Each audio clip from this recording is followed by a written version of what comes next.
Eu sou a Edaiane e hoje eu convido todos vocês a falar de um tema que é doloroso, mas que tem muito amor. Nem só de dor vive uma mãe que perde seu filho. E hoje nós queremos falar com você, mãe, que passou pela perda neonatal, pela perda gestacional. E talvez vocês me perguntem, mas por que esse tema, já que o podcast se propõe a falar para pais de múltiplos? Porque o Família Bivolt também funciona nessa voltagem. A gente funciona aqui na Terra, mas conectado com o céu. A gente vive aqui, o presente, mas a gente já tem um filho na eternidade, né?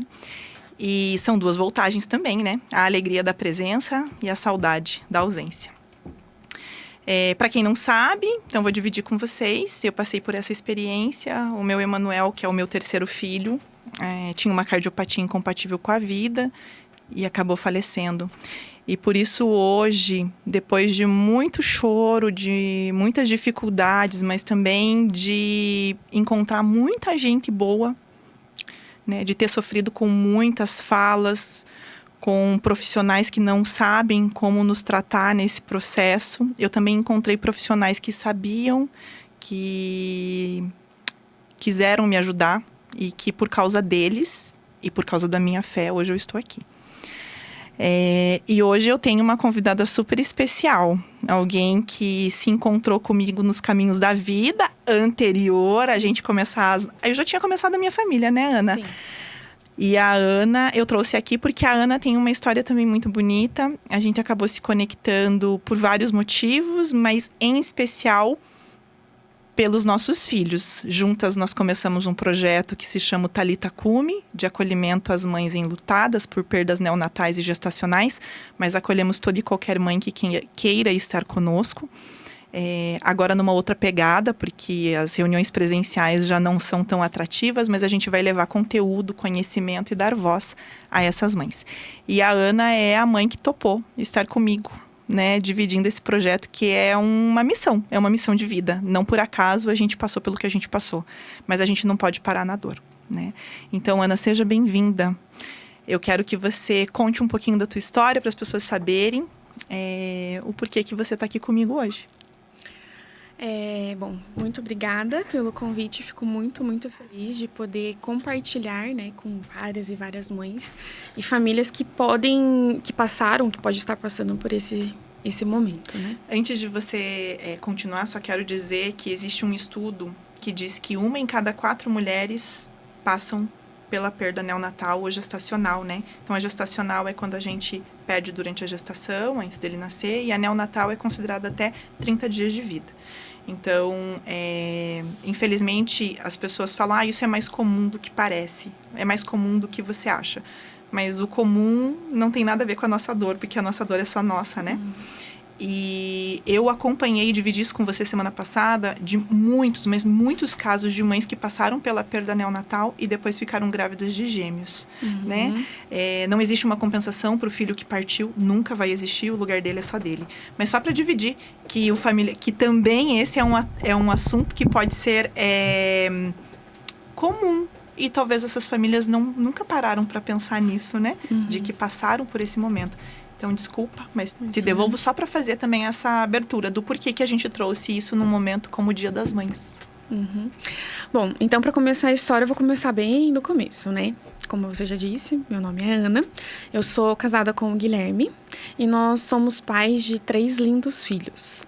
O Pedro, que está prestes a completar 6 anos, o Joaquim, de 3 anos e meio, e a Maria, de 5 meses, né? E, bom, começar bem no comecinho, falando eu e o Guilherme, nós nos conhecemos há muitos anos, mas é muitos anos mesmo. Meus pais, quando eu tinha mais ou menos uns 7 para 8 anos, a gente se mudou, né? E a gente foi ser caseiro de uma creche a qual o Guilherme morava em frente, né? Então, éramos vizinhos de frente. Mas era aquele vizinho, assim, que a gente não conversava. Era só um cumprimento, coisa do tipo, assim. Mas nunca era de conversar, brincar juntos, porque éramos pequenos ainda, Sim. Né? Mas, enfim, nossos pais tinham um contato, mas a gente não. Aí, passado alguns anos, a gente se mudou dessa casa, mudamos para outra casa, mas minha mãe sempre manteve contato ali com os pais do Guilherme, porque minha mãe sempre fazia quitute, salgado, torta, enfim. E daí sempre passava lá para vender. Então, a gente acabava sabendo da vida um do outro pela história que elas conversavam, sabe? Mas assim, não tínhamos contato nós dois, né? Passados-se mais anos, outros relacionamentos, enfim. Ele diz que eu adicionei ele no Facebook. Mas eu acho que foi ele. Mas, de qualquer forma, ele que puxou o assunto. Ele puxou o assunto, a gente começou a conversar e tal. E nosso primeiro encontro foi numa missa. Eu falei, eu vou numa missa agora. Se você quiser ir, estarei lá. Ele falou, então tá bom. Aí, logo depois da missa, né, fomos pra sair pra comer e tal. E começamos ali uma paquerinha, né? Enfim, no dia 2 de janeiro de 2014, ele me pediu em namoro. E daí, ele é muito fofo, né? Me pediu em namoro, pediu pros meus pais também, fez um jantar super romântico e tal.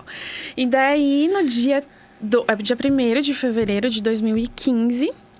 ele me pediu em casamento. Eu lembro. Você bem lembra, né? Você estava no... Fui testemunha deste momento.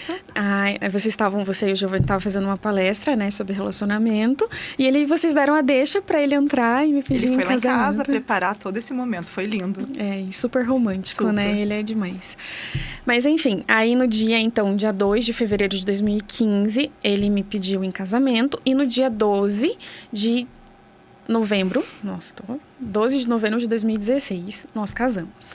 Então, em pensar em tempo, nós tivemos pouco tempo entre namoro, noivado e casamento, né? Mas sempre a gente teve uma certeza muito forte, né? Que realmente era Deus ali, né? Ele sempre conduzia também, né? Então, foi em curto tempo, né? Mas a gente tinha certeza de que realmente era a vontade de Deus e era um amor verdadeiro, né? Sim.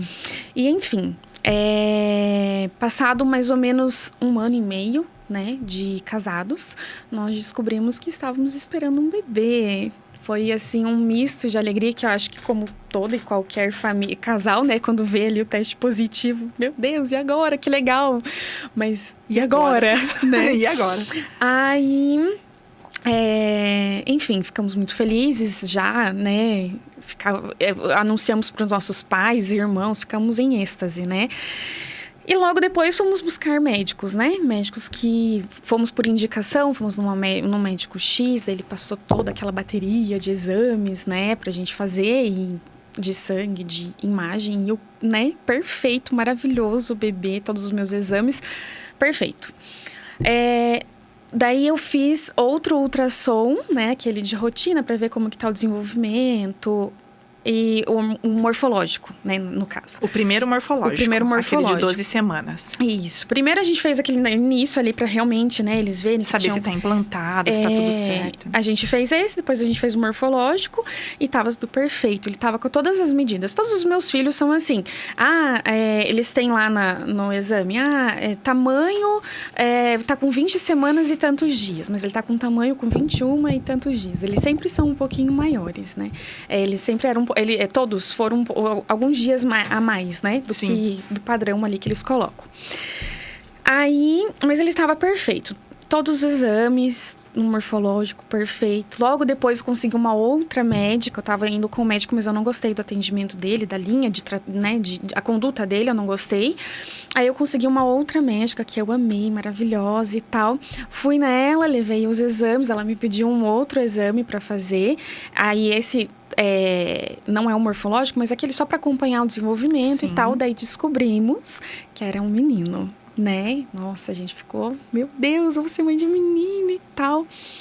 Aí ficou aquela saga, que nome, né? Nome tal. Daí decidimos, né? Como colocar o nome de Pedro Henrique. Todo o significado do nome Pedro e também da Igreja Católica, né? Vocês são um casal, né, que frequentam a igreja, são vinculados, né, e ativos dentro da comunidade. Isso. Se conheceram, inclusive, né, afinaram esse relacionamento dentro da comunidade também, né? Isso. Então, pra gente tem um significado muito grande, né? Então, decidimos como o nome de Pedro Henrique, né? Logo depois ficamos assim, e aí vamos os padrinhos, né, que também tem um grande significado pra gente, né? Uma grande responsabilidade, daí vamos, né, ficou toda aquela saga, né, vamos comprar roupa, tudo normal como todo qualquer casal, porque estava tudo bem durante toda a gestação. Tem uma foto tua grávida, você tava de quanto tempo nessa foto? Eu tava de 17 semanas, foi a última Eu acho que era 17 semanas. 17 semanas? Eu acho que era. Aí. Barriguinha pequenininha. Uma azeitoninha ali, né? Mas eu já me achava bem barriguda. Sim, né? E a gente fica lá na frente tentando medir, né? Tentando ver se aparece mais de um jeito, aparece mais de outro, né? E falava uma que delícia. a sopa nem servia, mas estava servindo. Era só porque... achando a barriguda. Mas enfim, essa foi a última foto. Na realidade, eu falei 17 semanas, mas eu não tenho certeza. Eu não lembro com quantas semanas eu tava. Mas enfim, todos os exames estavam perfeitos. A gente sempre feliz, né? Nessa foto aí, eu lembro que eu tava começando a sentir ele. Eu sentia aquelas borboletinhas. Tremia, aquelas borboletinhas tremendo. Enfim, aí teve um dia que eu estava trabalhando. Cheguei no trabalho, como toda grávida, tomo um pouquinho de água, já vai no banheiro, né? Cheguei lá, fui pro banheiro. E na hora que eu fui me limpar, eu vi ali que na minha calcinha tinha um pouquinho de sangue. Mas bem um pouquinho mesmo. Mas, obviamente, eu me desesperei, né? Liguei pro Guilherme, falei, olha, tô com sangramento. Já falei que tava com sangramento. Falei assim, vamos, né, pro hospital. Ele falou, beleza. Fomos no hospital, daí eu fiquei bem nervosa, né? Porque, né, tudo novo pra gente, enfim. Aí, mas a médica lá do plantão, ela foi muito atenciosa e falou assim, não, tá tudo bem. Escutou o coração.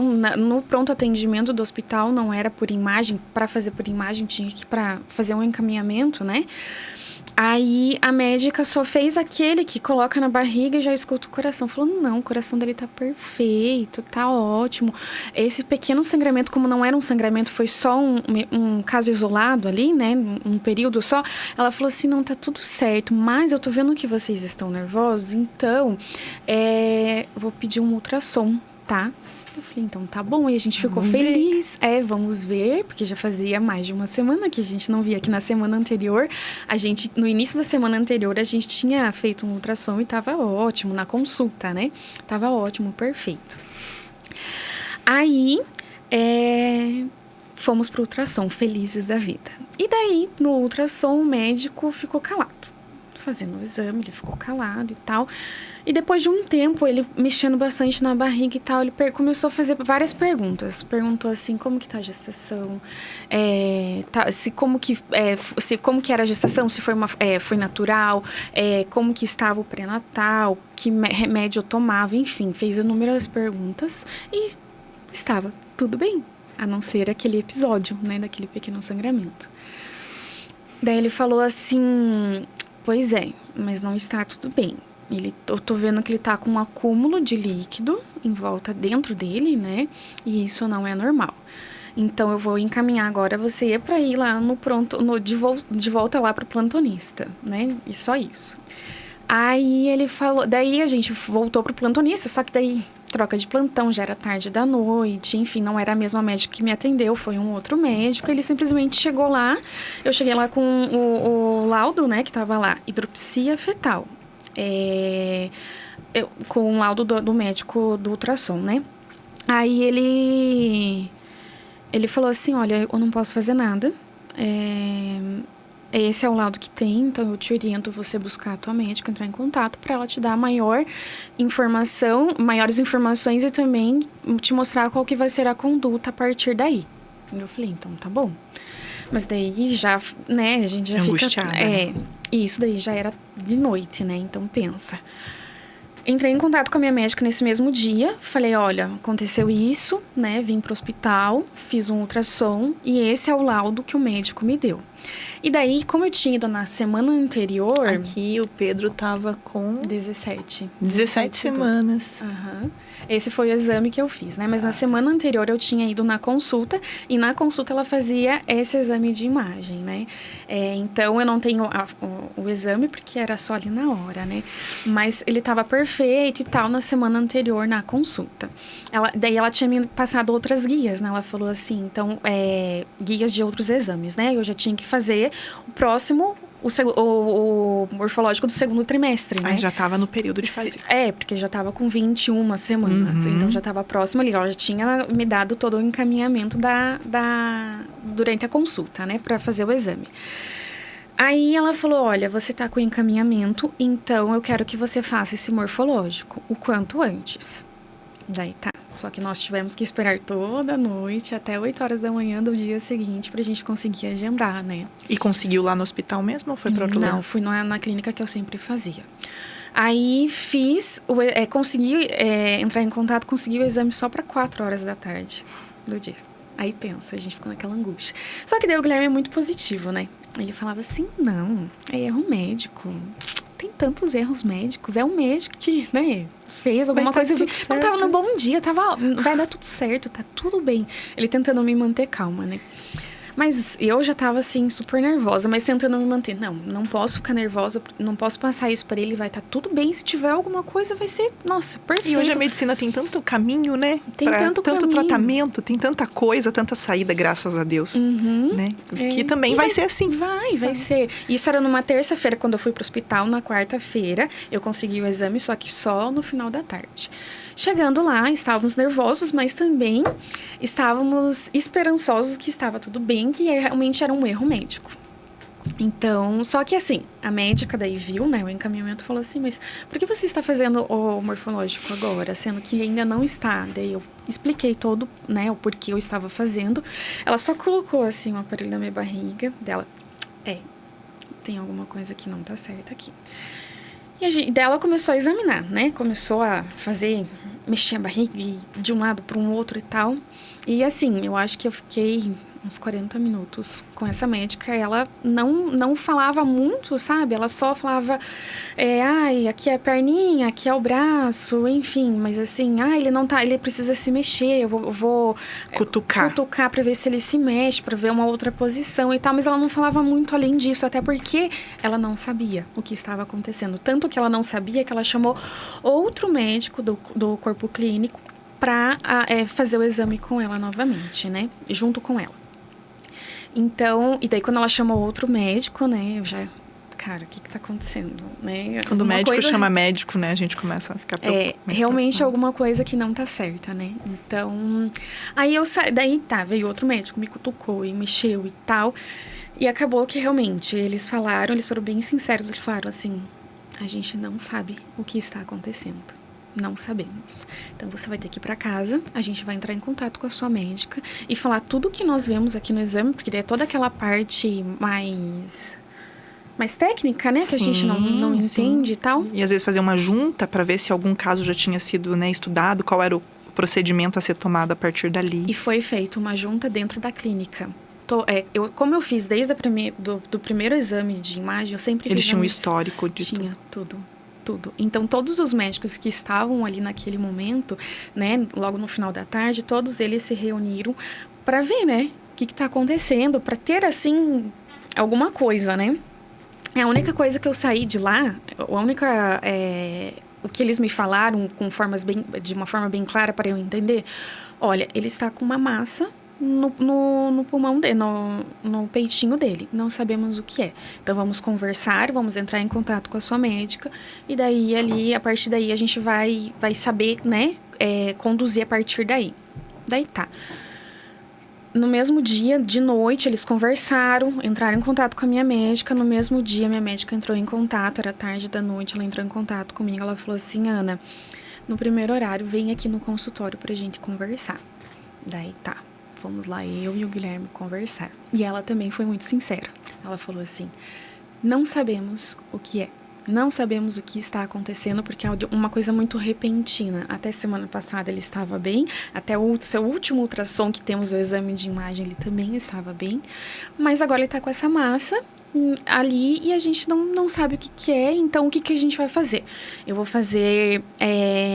eu acho que eu fiz 3 ou 4 doses de corticoide. A única coisa que ela pediu, repouso e tentar manter a cabeça mais tranquila possível e acompanhamento semanal. Isso era na quinta-feira daquela semana. Então fiquei em casa, né, tentando não pensar em muita coisa e tal. No sábado, o Guilherme, para esparecer também, no sábado de manhã, ele foi jogar bola. Então, minha irmã ficou lá comigo, né, pra gente conversar e tal. E eu senti o Pedro mexer de manhã, né. Só que daí, era bem no comecinho, daí a gente sempre fica na dúvida, ainda mais naquela situação, né? Ficava, será que são gases? Será que é alguma outra coisa se mexendo? Ou o que é, né? Mas era ele mexendo, né? E daí, de tarde, eu falei assim, eu não tô sentindo ele mexer mais. Então, passou muitas horas, né? Era de manhã que eu tinha sentido ele, sei lá, umas 9, 10 horas da manhã. Era umas 4 horas da tarde, eu já não tinha sentido mais, né? E eu ficava paradinha, assim, pra ver se ele mexia. Daí minha irmã falou, então vamos no hospital? O Guilherme já tinha chego, né? Ela falou, vamos pro hospital? Então, fomos pro hospital. Antes eu mandei mensagem pra médica. Falei, doutora, eu não tô sentindo. Ela bem assim, então vai pro pronto atendimento. E daí faz um exame de imagem pra desencargo, né? Chegando lá no pronto atendimento, contei todo o histórico, né, pra médica que tava lá de plantão. E ela foi com aquele mesmo aparelhinho escutar a minha barriga, não escutava o coração, só escutava aquele fluxo da placenta ali, né. E daí ela ficou bem nervosa naquela situação, né, o que nos deixou mais nervoso ainda, né. Daí ela falou assim, então vamos pro exame de imagem, né, você tá com 21 semanas e alguns dias, então vamos pra desencargo, vamos fazer o exame de imagem e tal. Fomos lá fazer o exame de imagem, daí demorou todo aquele negócio pro plano liberar, e a gente naquela angústia, meu Deus, e até o médico chegar na sala e não sei o quê. Aquela espera Que às vezes é 5 minutos, mas na minha cabeça parecia 3 horas, né? Então, enfim. Chegando lá, eu tava lá na maca, né, esperando o médico e tal. Aí o médico colocou aqui, daí mexeu. Aí ele falou, isso pode acontecer. Não tem batimento cardíaco, nem movimento fetal. É normal. Isso acontece, né? Aí encaminhou de volta a gente lá para o pronto atendimento, onde tinha outras gestantes com outros problemas, com outras, né, passando mal por alguma outra situação, aguardando, me encaminharam para lá, né? Nisso, aí a médica era a mesma, nesse momento. Aí ela falou assim, então a gente vai ter que internar. Mas ela estava bem nervosa desde o primeiro atendimento. Ela ficou mais nervosa ainda, né? Com aquele laudo de que realmente o coração do Pedro já não batia. Mas ela não sentou comigo e conversou, olha, nós vamos internar e vai ser assim, assim, assado. Não, nós simplesmente vamos internar. Eu até conversei com você semana passada, que uma das cenas que mais, assim, sabe, me pega, assim, é porque daí a gente não teve um apoio profissional, né? Então, ela não sentou com a gente e conversou. Ela simplesmente, vamos internar. Sinto muito, mãe. Acontece. Infelizmente, aconteceu. Nós vamos ter que tomar tal caminho agora, que não é o que você estava esperando, nem o que a gente gostaria. Né? É o acolhimento simples, né? Que a gente tanto espera nesse momento. Não tivemos. Simplesmente vamos internar. E, enfim, me deixaram ainda, até liberar para o internamento, me deixaram ainda naquela sala de espera, junto com muitas gestantes. E você provavelmente super nervosa, chorosa. E aquelas mães sem saber o que estava acontecendo. Tanto eu quanto o Guilherme, daí chegou os nossos pais, enfim, todo mundo desesperado e todo mundo ali na sala de espera, né? Enfim, fomos pro corredor, né? Aquele corredor de internamento, só eu e o Guilherme. Nossa, isso me pega assim de um jeito que realmente, como você comentou, era como se a gente estivesse indo pro Calvário. E realmente, nós estávamos... Era o Calvário de vocês, né? Estávamos indo. Chegando no quarto, né? Aí também a gente não tinha muita informação. Era um enfermeiro, mas o enfermeiro também não pode falar muito, né? Uma enfermeira não pode falar muito porque ela só segue ali o que o médico receitou. E elas não falavam muito. Mas, enfim, passamos aquela primeira noite de sábado, né? E te induziram já na sequência ao parto normal? Induziram o parto normal. E não falaram assim, você vai ter um parto normal por isso e isso. Não, você vai ter que ter um parto normal, ok? Deu, assim, naquela situação. Tudo que me falasse naquele momento, eu estaria acatando, sabe? Porque eu tava tão... Desesperada, sabe? Eu não sabia se eu chorava ou se eu ficava só, sabe? Tipo, o que tá acontecendo? Sabe? Como assim? Ele estava agora há pouco mexendo na minha barriga, agora ele não tá mais, né? Então, enfim, passamos aquela noite, né? De indução, de sábado para domingo. Daí trocou de plantão.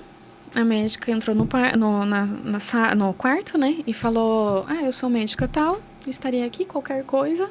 Só pedi pra enfermeira, estarei aqui, né? No quarto. Nunca mais voltou. Só as enfermeiras. Daí as enfermeiras, né?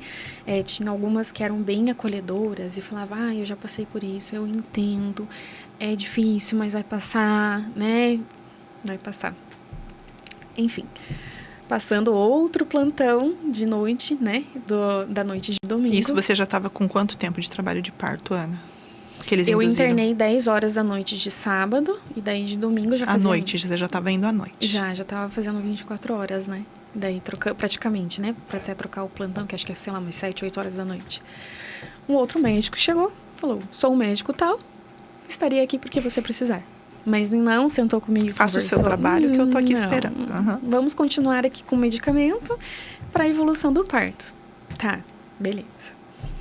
Passando-se daí, isso daí foi domingo. Daí veio um outro médico, o médico Rafael. Que esse você não esqueceu o nome. Esse eu não esqueci o nome, não esqueci. É o arcanjo da cura, né? Ele veio me trazer, não a cura, mas uma forma, assim, de aliviar a dor. Humanizar aquele momento. Humanizar aquele momento. Ele chegou no quarto, eu lembro certinho, ele sentou ali do meu lado. Ele falou, olha, eles estão te dando uma dosagem baixa de remédio para indução, porque eles estão com medo de hemorragia. E daí todos os médicos estão mantendo esse padrão do médico que te internou. Mas eu prefiro te dar uma dose maior e te dar um remédio também para evitar hemorragia e você, né, passar por isso logo, né, o quanto antes. Ele daí me explicou o porquê precisaria de ser um parto normal, porque não era para uma cesárea, né? E por que era um parto normal, Ana? Então, o que ele me explicou, porque o Pedro era muito pequeno para uma cesárea, então o corte seria diferente do que o habitual. Aí, o que aconteceria? Numa próxima gestação, poderia ali, conforme a barriga for crescendo... Um rompimento, né? Então, e também tem toda a questão emocional, né? Que quando a mulher também olha a cicatriz da cesárea, daí remete a muita dor. Mas, enfim, ele obviamente não me falou isso no momento, né? São coisas que eu escutei depois. Aí, o parto normal era o melhor caminho, né, para aquele momento. Como não era uma coisa que estava me colocando a minha vida em risco, né, e a do Pedro, então eles tentaram induzir. Tentaram não, conseguiram, né. Enfim, induziram o parto e daí ele me deu uma dosagem maior logo depois e daí começou a pegar contrações mais fortes. Bem mais fortes, né. Eu tava com remédio para dor também, para aliviar um pouco, mas daí começou muito mais forte. Eu lembro que daí teve uma hora, assim, que eu fui pro chuveiro, daí minha mãe tava lá comigo, daí eu fiquei segurando aquela grade, agachada, assim, no chão, daí eu falei assim, mãe, eu não aguento mais. Não aguento mais essa dor. Porque não era só dor física, né? Como num parto normal, né? Eu tive meus outros dois também com parto normal, mas eu tinha a recompensa de um chorinho, de um colo, de um cheiro, né? E do Pedro eu sabia que eu não ia ter isso. Então, daí eu falei assim, eu não aguento mais isso, né, pra minha mãe.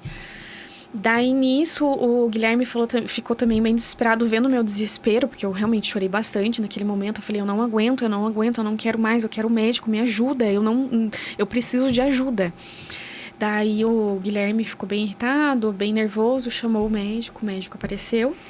Apareceu não, só pediu pra me levar pro centro cirúrgico, né, não sei como, surgiu uma enfermeira com uma cadeira de rodas, me levou para o centro cirúrgico. Nisso, eles falaram que o Guilherme ia me acompanhar, mas não permitiram que ele me acompanhasse, porque até então eu ia receber anestesia, né? Que eu falei, eu não aguento, então quero anestesia para aliviar. Eles iam anestesiar primeiro para depois o Guilherme entrar. Isso, aham.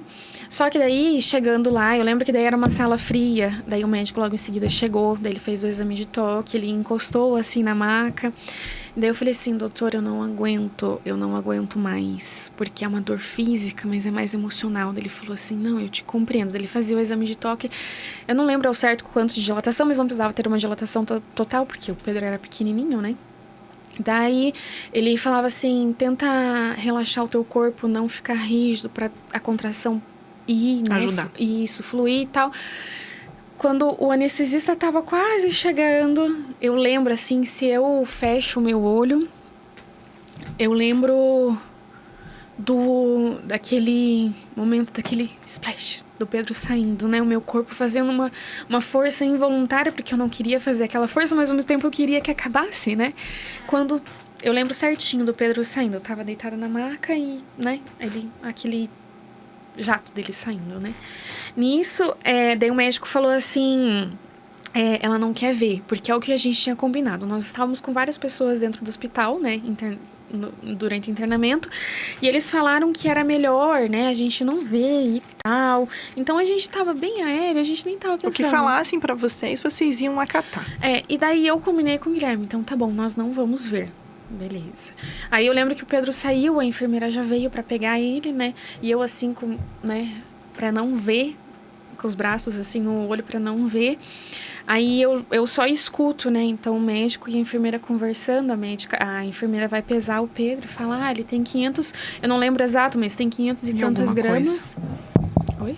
500 e alguma coisa, tipo 500 acima de 500, né? Acima de 500 gramas. E daí o médico falou alguma coisa e daí tá. Acabou, daí chegou o anestesista, bem nessa hora chegou o anestesista. Aí o médico falou, não vai precisar mais, porque a placenta já saiu e saiu inteira. Ele falou, não, mas por desencargo vamos fazer uma curetagem. Me levaram para outro local, me deram uma anestesia geral. E daí eu só vejo assim o anestesista me olhando e falar, vou contar 1, 2, 3, eu pisco, de repente eu já acordo com várias pessoas em volta. Já tinha passado. Né? Eles conversando coisas aleatórias, né? Não respeitando nem esse momento, né? Fizemos a curetagem, daí eu lembro que eu tinha que ficar em observação, mas dentro ali daquela parte do centro cirúrgico. O centro obstétrico, né? Isso, Aí fiquei lá e eu lembro certinho que era um lugar super claro, com várias macas ao meu lado, e eu sozinha. Corredor na frente, outras gestantes entrando no centro cirúrgico para fazer cesárea, para ter os seus bebês, todo mundo feliz. A mãe passava, daí logo depois passava o pai. Enfim, eu ali tremendo, tava com muito, muito, muito frio. Aí eu chamei a enfermeira e falei, eu tô com muito frio, não tô legal. Ela colocou no lençol, assim, alguma coisa, tipo um secador, um negócio que soltava um vento bem quentinho e tal. E daí, nesse momento, eu lembro que eu falei com ela, eu falei assim, eu sei que eu optei por não ver ele, mas como ele tava muito inchado, dela assim, sim, ele estava muito inchado, porque como ele estava com um acúmulo de líquido dentro dele, então ele começou a inchar bastante, né, e tal. Daí, mas simplesmente ela, tava, colocou e foi embora, sabe? E eu fiquei ali sozinha, não deixaram o Guilherme entrar e eu fiquei ali. Eu lembro que, eu não sei se é a adrenalina do pós-parto, se é a cesárea ou se é o cansaço, porque foram praticamente 30 horas de trabalho. Acho que tudo junto, né? Eu lembro que me dava um apagão, sabe? Tipo, de repente, opa, eu acordava, é real, não é um sonho. Infelizmente não é, né? É real. Mas eu ainda meio que tava sedada, né? Com aquele remédio, tanto de remédio que me passaram, enfim. Eu lembro que saindo desse centro obstétrico, né? Estava na maca, as enfermeiras me levando, o Guilherme lá fora desesperado, porque também não deram notícia nenhuma. E daí ele perguntou como eu estava, daí eu falei que estava bem, daí ele falou, a gente vai ter que enterrar o Pedro.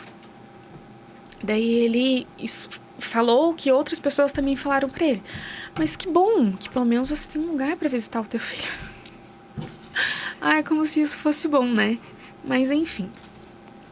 Saindo de lá do centro, daí o Guilherme já não ficou mais comigo, ele saiu com o pai dele para ter todo esse trabalho de registro. Os trâmites. Daí ele teve que fazer um registro, uma certidão de natimorto, daí para o hospital liberar, para daí numa funerária, daí escolher um caixão, enfim.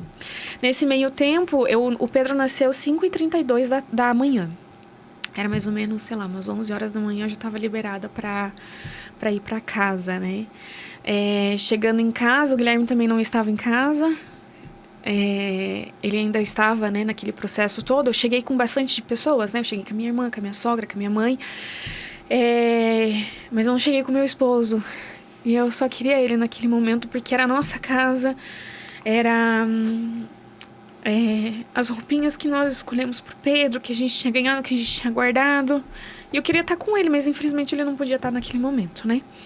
Aí logo depois de algum tempo, eu tava deitada no quarto, ele chega em casa e daí ele se joga no chão de desespero. Ele fala assim, eu tive que escolher um caixão do nosso filho. Foge da ordem né, da natureza. É os mais velhos que enterram, né? Os mais novos. Os mais novos enterram os mais velhos, né? Não o contrário. Não, ao contrário, isso. E daí ali a gente teve o nosso momento só nosso de se abraçar como pais e... Talvez o que vocês precisavam mesmo, né? E daí deu certo o horário, que a funerária falou que o Pedro ia chegar. Tínhamos alguns amigos e familiares lá no cemitério esperando. E chegou lá uma van e abriu a porta. Um caixãozinho branco, pequenininho, que eu nunca imaginaria que poderia, né? Eu poderia carregar o meu filho ali. E eu não peguei o meu filho no colo. A gente optou por não ver ele e a gente tava levando pra enterrá-lo, né? Enfim, enterramos ele. Foi um momento desesperador, mas eu já não tinha mais nem força pra nada, porque... Tipo, quando ele saiu de dentro de mim, realmente, é verdade. Aconteceu. Eu queria que acabasse essa dor. Mas, assim, eu ainda tinha esperança. Vai que ele nasce e começa a chorar. Sabe, tem uma UTI aqui do lado, né? Sim. Mas não, ele não começou a chorar. Ele realmente era verdade. Ele já não estava mais ali, o coraçãozinho dele já não batia mais. E a gente tinha que dar todo o andamento. Então, já não éramos mais um, né? Era ele e eu. E eu nunca mais ia ter ele dentro de mim. Eu nunca ia mais sentir ele. Enfim, nunca mais ia escutar o coraçãozinho dele. Mas, enfim, no cemitério, daí a gente enterrou. Fomos pra casa. E aquele vazio, né? Que eu não sei nem explicar. É uma coisa, assim, que... Eu vou agora colocar um pouquinho do que eu vivi também, porque a gente vai chegar num ponto que é muito nosso agora, né? Do Emanuel também foi exames atrás de exames, sempre com palavras difíceis, né? Infelizmente, não existe, acho que, uma cadeira de como se preparar para dar notícias ruins para o seu paciente. Né? Ou de como acolhê-lo no momento em que ele não está num bom momento, ou como acolhê-lo na finitude da vida, não só na chegada, né? A gente precisa se preparar para isso. E acontece essa inversão de vida, né? De um pai ter que enterrar um filho criança ou um filho bebê. É algo que a gente não conseguia. Eu não consegui imaginar o que você passou. Não consigo me colocar no seu lugar, mas eu sei o que eu passei e eu consigo dimensionar um pouco disso, né? Diferente de você, o Emanuel, ele foi gestado numa condição quase incompatível com a vida. Eu não escutava desta forma, mas os médicos diziam coisas do tipo: a gente não tem um hospital adequado para recebê-lo. Infelizmente, acontece. Não, provavelmente ele tem uma síndrome, mas não com diagnóstico. É aquela coisa do pega exame, olha, bem isso, assim... enfim, mãe, né? E aí o Emanuel fui até 36 semanas com ele, né? Sabendo dessa condição, mas sempre acreditando, né? De que, ele vai nascer e pode ser que seja completamente diferente de tudo isso que os médicos estão me dizendo, porque a gente acredita. Qual que é o nosso papel de mãe? É dar vida, né? Trazer vida, né? Quem dá a vida não somos nós, mas nós cooperamos com a vida e gestamos eles para a vida. E eu acreditava muito nisso também, Ana. De que, não, ele ia nascer e o exame ia ser outro. Completamente diferente. Não ia ser nada daquilo que os médicos tinham me dito, né? Todos errados. Todos errados. E eu senti muita falta, assim como você. Eu lembro da primeira ecografia, quando eles me falaram da cardiopatia. Eu tava lá para ver o sexo do Emanuel. E o Giovanni não pôde ir comigo. E o João e a Maria foram. E eu tava sozinha com o João e com a Maria, acompanhando a ecografia. Quando o médico olhou assim e falou... Então, mãe, ele provavelmente vai ser um cardiopata. Assim, muito tranquilamente. E é possível que ele tenha uma síndrome. E ao final ele disse, e é provável que seja um menino. E foi assim que eu saí da sala. Né? Sem poder chorar, sem ser acolhida naquele momento, só me segurando porque o João e a Maria estavam comigo. Né? E eu não queria que eles entenderam, né? Porque eles sabiam o que estava acontecendo. Mas eu não queria desabar. Eu não podia desabar. Acho que essa era a palavra, né? De não poder desabar. E foi uma gestação inteira no silêncio. acreditando que se eu ficasse em silêncio, eu não queria que as pessoas chorassem em cima de mim, nem que elas não esperassem o Emanuel. Eu sabia que ele poderia simplesmente não nascer com vida. Eu sabia que ele podia morrer no parto. Eu sabia que ele poderia nascer e ter que passar por um procedimento cirúrgico e talvez não aguentasse a cirurgia. Eu sabia de tudo isso. Mas eu não queria. Não queria que as pessoas chorassem em cima dele, nem chorassem em cima de mim. Eu queria que elas esperassem ele. Então, ele teve tudo. Ele teve chá de bebê, ele teve tudo que ele tinha direito. Ele teve enxoval, ele teve sessão de fotos. Se você puder colocar livro, que acho que é da minha, não sei se dá para pular. Ele teve 2 sessões de fotos. Uma só minha com o João e com a Maria e outra com o Giovanni. Ele teve tudo, né? Aqui foi com o João e com a Maria. A gente estava aí de 32 semanas aproximadamente. E tem uma foto, acho que anterior minha, que eu tô de vermelho, que é... Essa foto, ela é muito simbólica, assim, né? Parece que já me dizia alguma coisa. Era esse olhar para o céu, né? Que era para onde que eu ia ter que olhar.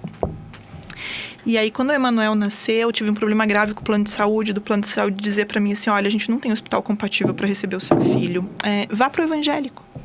E eu bati lá no evangélico. E o evangélico disse, não, eu não consigo te atender dessa forma. Você vai ter que passar pela unidade de saúde. Isso com 32 semanas. Então, com 32 semanas, eu tinha um diagnóstico terrível, incompatível com a vida. E eu pensava, se eu entrar em trabalho de parto agora, para onde eu vou? Né? Eu não tenho para onde ir. E aí, claro, eu também, assim como você, graças a Deus, tive um parceiro, um marido que, né, falou, não, a gente vai cuidar dele, eu vou cuidar de você, a gente vai cuidar dele, vai dar tudo certo. Né? Mas foi um sofrimento, foi um calvário também de alguns meses, até a gente ter toda a certeza. Quando o Emanuel nasceu, o diagnóstico ele era pior do que aquele que a gente tinha durante a gestação. O Emanuel nasceu com a Apgar 1 parado, completamente parado. Foi reanimado, foi para UTI. E depois eu entendi do porquê que eu fui parar naquela UTI. Hoje eu faço um agradecimento especial à UTI do evangélico, assim, porque ela é a UTI, segundo a médica que me atendeu naquele período, ela disse que era o lugar onde mais acontecia de se ver Deus. Porque era onde ela mais via milagres, era naquele lugar. E era a UTI mais humanizada que ela conhecia. E ela trabalhava em várias. E aí eu entendi que o Senhor me mandou para lá para eu fazer essa experiência do Emanuel ser bem cuidado, já que eu não podia cuidar dele, né? E aí o Emanuel ficou 14 dias na UTI, cardiopata, e ele só foi embora. Ele tinha um quadro gravíssimo, os médicos falavam que ele estava em cuidado paliativo o tempo todo para mim, passadas 48 horas ali do pós-parto, né? Cuidados paliativos. Quando fala de cuidado paliativo, o que você escuta? Qual que é a tradução disso aos seus ouvidos, né? Estamos esperando seu filho morrer. E eu sempre, com muita fé, de que não, que se o Senhor quisesse, ele ia ser curado. E aí, num determinado momento, eu entendi. Um dia eu vi um vídeo dele, meu irmão visitou ele, viu um vídeo dele e ele chorou no vídeo. Ele fez uma carinha de sofrimento. E ali me deu peraí, eu quero ele, mas não assim. E aí, no dia seguinte, eu fui na UTI e falei pra ele, falei pro Giovanni, falei, a gente vai conversar com o Emanuel hoje. Falei, filho, se você quiser voltar pra casa, volta. Tá tudo certo. Eu vou sofrer, vou chorar, eu vou sentir muito a sua falta. Mas eu quero você comigo bem, eu não quero você aqui. E eu não quero você sofrendo aqui, né? Você sempre vai ser meu. E eu lembro de falar assim pra ele que ele podia voltar pro céu. Porque no céu ele não ia sentir falta de colo de mãe nem de pai. Que lá ele ia ter colo sobrando. E que ele não ia dar tempo nem dele sentir minha falta. Porque no céu o tempo é diferente da nossa contagem, né? E eu lembro de depois ter conseguido ficar com ele no colo, eu consegui fazer isso que você não conseguiu, né? De conseguir pegar, de conseguir... Tem uma foto, não sei se eu mandei ali uma foto minha com ele no colo, na UTI. Ele já estava indo. Depois eu descobri, eu queria muito, falei pro Senhor que eu queria muito que que ele morresse, quando ele morresse, que fosse do meu colo pro dele. Eu falei, do meu colo pro teu, Senhor, não quero que ele fique sozinho, que ele passe por isso sozinho, né? Do mesmo jeito que eu estava presente quando ele chegou, eu queria estar junto quando ele fosse. E depois, eu saí do hospital ainda, ele tinha batimentos cardíacos, né? Mas eram tão poucos que depois eu fui conversando com alguns médicos, escutei uma médica intensivista, que pelo quadro dele, ele já tinha falecido. Ali era só medicação ainda e equipamento segurando ele. É claro, não se pode desligar, né? Porque...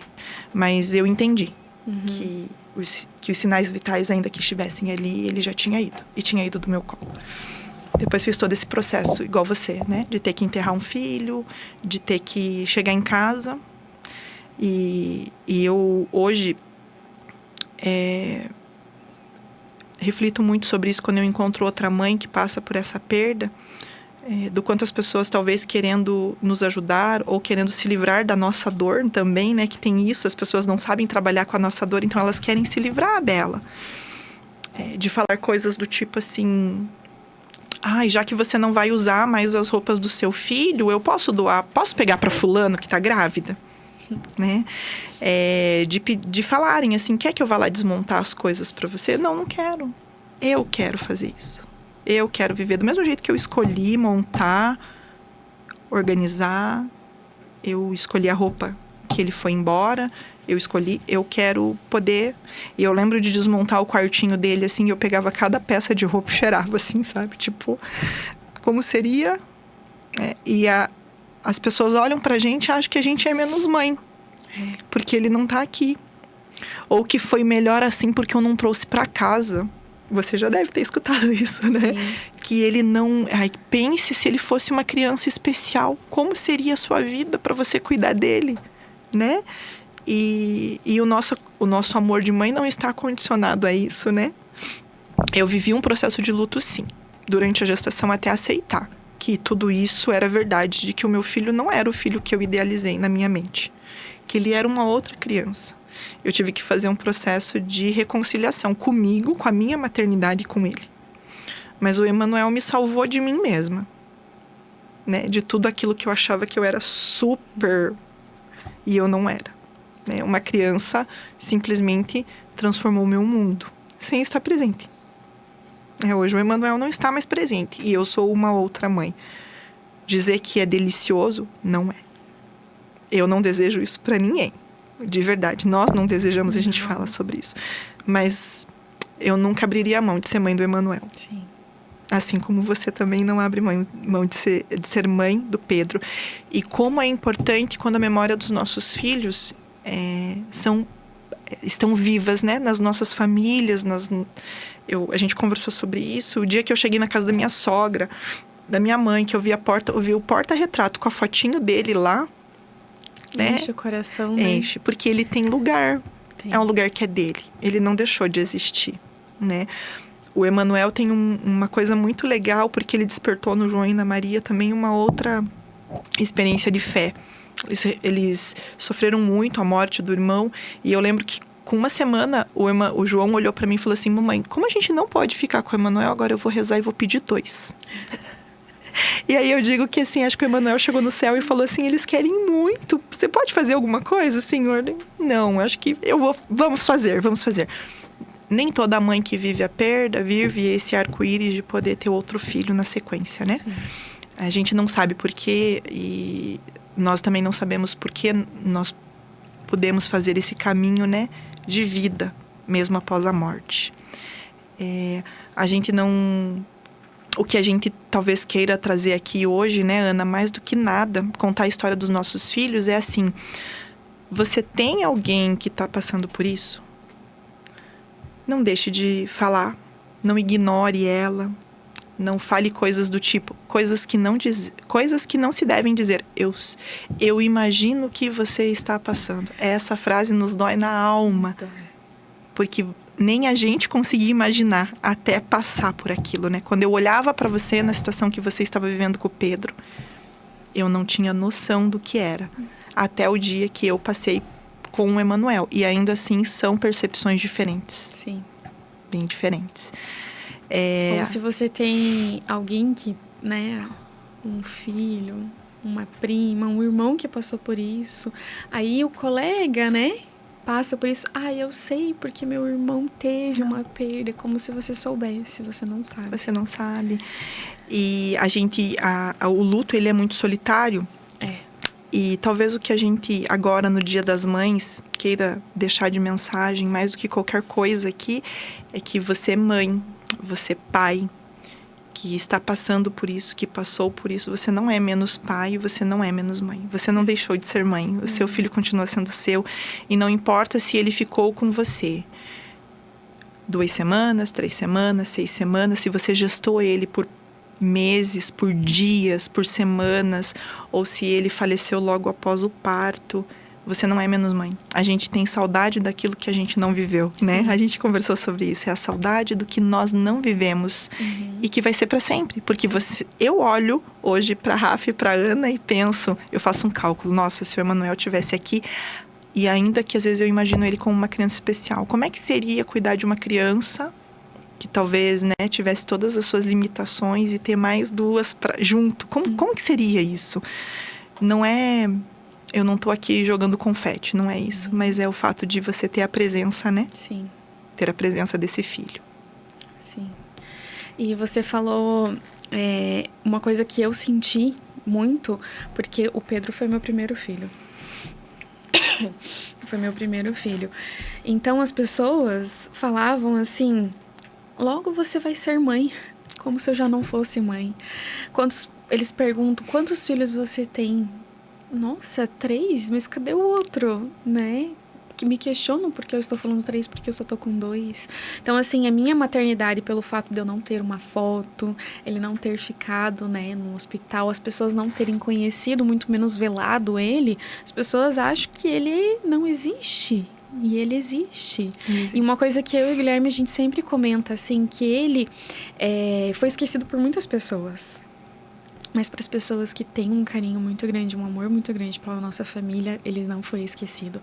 Porque quando falam do Pedro, se eu pergunto alguém pergunta para minha mãe, para o meu pai, enfim, e falam quantos netos você tem, sempre inclui ele na contagem. Infelizmente não tem uma foto, né, dele, de como ele estava mesmo a não ser ultrassom, de como para colocar na porta, né, na geladeira, que seja. Mas eles colocam na contagem. Eu tenho 3. Então, tenho no 5, caso, você... tenho 5 netos, né? Então, isso enche meu coração. Pra eles é tão pouco, às vezes, né? Nossa, mas eu tô colocando, né? Mas pra mim enche o coração porque meu filho não foi esquecido. Porque eu tinha tanto medo dele ser esquecido. Daí eu e o Guilherme, a gente conversava, falava assim, não, mas por nós ele não vai ser esquecido. Nunca, jamais. E uma outra coisa para vocês também que conhecem alguma mãe que passou por isso, a gente pode dizer aqui, né? A gente ama falar dos nossos filhos. A gente não tem problema em falar deles, né? Que às vezes as pessoas têm medo de perguntar. Não, a gente ama falar deles. Se a gente tem essa possibilidade, a gente sempre fala, não foi assim, foi assado. A gestação ainda que tenha sido até 21, 22 semanas, não, mas até 22 semanas foi assim, eu descobri assim, eu senti assim, sempre. A gente sempre vai querer falar, né? Mesmo que seja... O Pedro é a minha história mais dolorida. É a história que eu tenho mais saudade. Mas é a história que eu tenho um amor, uma ligação com o céu que é absurda, né? Ele me trouxe o céu de uma outra maneira. Ele me traz o anseio de querer todos os dias o céu, né? Eu preciso alcançar o céu, ser digna do céu, para que eu possa ter um encontro que a gente nunca teve. Ele me abraçar, sabe? E falar assim, mamãe, que bom que você chegou. E eu preciso levar os meus, né? Os meus filhos para conhecerem ele também. Olha, ele é teu irmão. Sim, né? Eu falo isso pro João e pra Maria, assim, falei, olha, a gente tem que fazer valer a nossa vida aqui, porque o Emanuel já conseguiu, né? Ele já tá na eternidade, mas a gente precisa fazer valer para um dia, porque eu só vou conseguir reunir todos vocês lá. Eu não consigo trazer ninguém de lá para cá, mas eu consigo levar todo mundo daqui para lá. Então, a conectividade com o céu. E claro, para chegar até aqui, não foi um piscar de olhos e a gente simplesmente, acordei, tô bem e agora eu vou tocar a vida. Não, foram, né? A gente não tem mais tanto tempo para falar sobre isso, mas existe um caminho. O processo do luto, ele é muito doloroso, mas existem pessoas que são colocadas na nossa vida e que nos auxiliam nesse processo. Eu tive a graça e mando um abraço super especial para a Eleonora, que foi a minha terapeuta, foi uma resposta à minha oração. Ela também é uma mãe que perdeu seu filho, né? Seus filhos, ela perdeu outros, mas foi uma mãe que me pegou pela mão, uma terapeuta que me pegou pela mão e falou, vamos que vai. E realmente ela fez, eu falo para ela assim, ela foi um presente do céu para mim, entre tantas outras coisas, e a fé que nos mantiveram olhando para onde? Olhando para o céu, que tem um depois que não acabou agora, né? Que daí quando a gente pensa assim, não acabou agora, tem depois, a gente respira, não, dá para continuar mais um pouco, né? Ainda que nos falte no início vontade, que nos falte força, que nos falte absolutamente tudo. Com o tempo, parece que o céu vai se conectando com a gente e vai nos direcionando, né? Como se fosse uma bússola. Eles se tornam uma bússola pra gente, Sim. né? De pra onde a gente tem que olhar. Então, não é só dor. Tem essa esperança, que o nosso amor tá ligado com isso, com esperança, né? Tem esse bonequinho aqui, esse bonequinho eu ganhei de presente. E ele foi uma pessoa muito querida. A Neuza, que é mãe da Joyce, lá do meu trabalho, faz um tempão, ela fez com base numa foto do Emanuel que ela viu e me deu de presente. Ela falou, esse aqui é o teu Emanuel. Então, o Emanuel eu dei pro Joaquim, Sim, eu fiz vários Emanuel. e dei de presente, porque todas as crianças que nasceram e que me lembravam o Emanuel, de alguma forma que me conectavam com o Emanuel, eu dei de presente naquele período. As meninas que estavam grávidas junto comigo. É muito difícil pra gente, quando a gente passa pelo processo da perda, olhar pra outra mãe que está gestando, né? Não porque a gente queira que ela passe pelo que nós passamos, mas é pelo simples fato da gente não querer passar pelo que nós estamos passando, Sim. né? As pessoas falam muito, você é muito forte, mas eu não quero ser forte nessa situação. Não quero. A gente não teve escolha, né? Não foi uma escolha. Alguém fala assim, olha, você quer ou não quer? Não, acho que eu dou conta. Não é isso. Uma coisa que o Emanuel me ensinou, e que esse processo depois dele foi: eu vou ser a mãe, eu vou ser a mulher que dá pra ser. Eu não quero mais ser a super mulher, eu não quero mais ser a super mãe, eu quero só ser a Edaiane normal, né? Eu aprendi a ser gentil comigo. Acho que essa é a palavra, gentileza, né? E agora, a gente indo para o encerramento aqui, o que eu peço a todos vocês que têm contato com essas mulheres, que têm contato com essas mães, em especial agora no Dia das Mães, sejam gentis com elas. Sim. Lembrem-se que elas também são mães, ainda que elas não carreguem os seus filhos no colo. Ainda que a barriga não tenha crescido, ainda que não tenha escutado o choro, ainda que não tenha pego no colo, elas são mães, né? E elas merecem ser reconhecidas por isso, sim, né? Porque tem muito amor. Se eu posso dar uma dica para vocês que têm uma mãe, assim como nós somos, né, uma mãe enlutada, porque a gente permanece com o luto, a gente vai se acomodando em volta do luto para aprender a viver, reaprender a viver. Não se afastem delas, não deixem elas sozinhas. Não.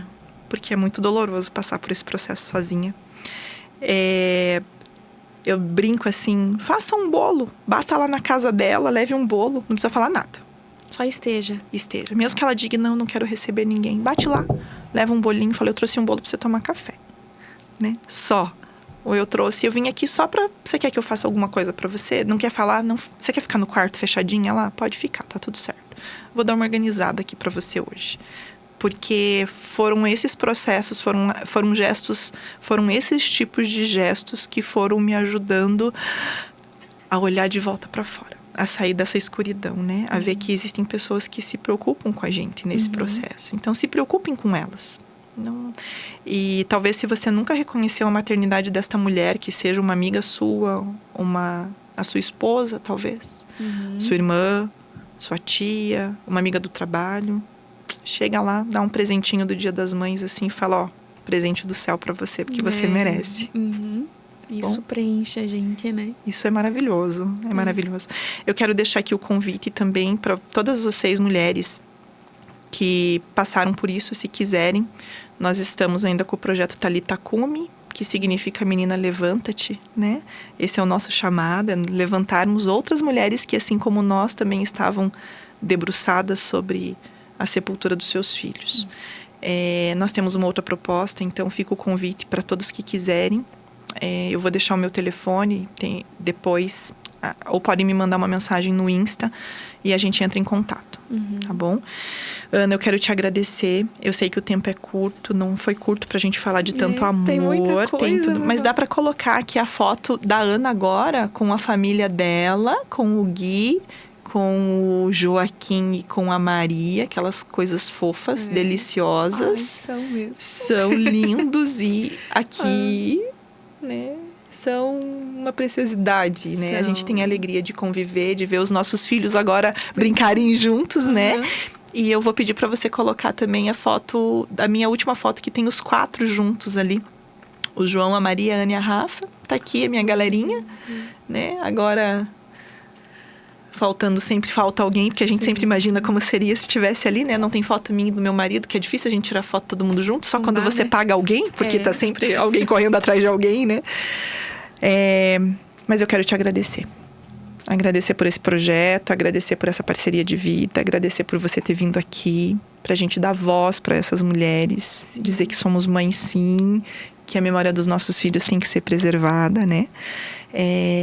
E que nós os amamos ainda que não possamos vê-los, tocá-los, ver crescer, né? Nós os amamos. Eu que agradeço o convite e é isso.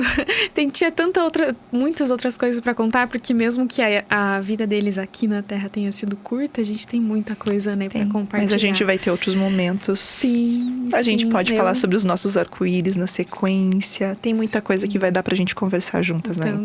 Sim, com certeza. Tá bom? Muitíssimo obrigada. Eu que agradeço.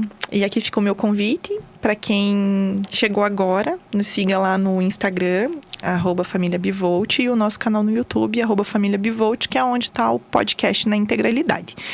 Lá no Insta tem algumas novidades, vai ter algumas coisas diferentes, mas a ideia é levar conteúdo para pais de múltiplos em especial, porque essa é a minha realidade, né? Mas também para todos vocês que são pais, né? Sempre cabe todo mundo nesse grande projeto, que é um projeto, é uma missão de vida, tá bom? Agradeço a todos e nos encontramos no próximo podcast. Obrigada.